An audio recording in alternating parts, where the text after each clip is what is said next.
Mga bro, imagine ninyo ito, habang tulog pa ang marami, may 6 na F-16 fighter jets na dumadagandong sa himpapawid papunta sa bagong tahanan nila. Hindi ito movie, hindi ito training clip, totoong delivery ito ng isang Air Force na matagal nang naghihintay na ma-level up ang air power nila. Kung curious ka kung paano binabago nito ang power balance sa South America, huwag kang aalis. Ito ang klase ng kwento na dapat mong marinig ngayon. Dumating na sa Natal Air Base ang unang batch ng 6 na F-16M BM Block Fighters ng Argentine Air Force.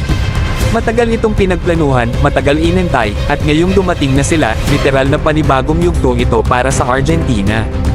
Ang ruta nila, solid at pang-international talaga. Umalis sila mula Skrydstrup, Denmark, tumigil muna sa Zaragoza, Spain, sumunod sa Las Palmas sa Canary Islands, at saka lumipad pa ibaba hanggang Natal, Brazil.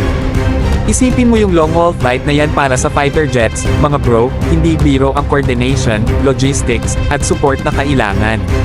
Pero hindi pa doon nagtatapos. Mula Natal, ang 6 na F-16 ay daraan pa papunta sa tunay nilang home base, ang Rio Cuarto Air Base sa Argentina.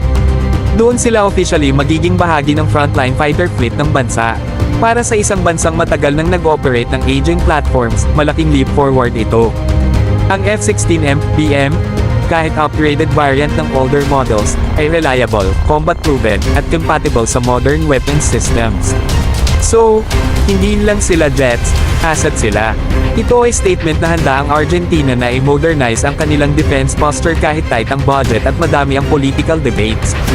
At syempre, sa region kung saan may mga sigalot at territorial pressures, malaking bagay na may credible air defense capability ka.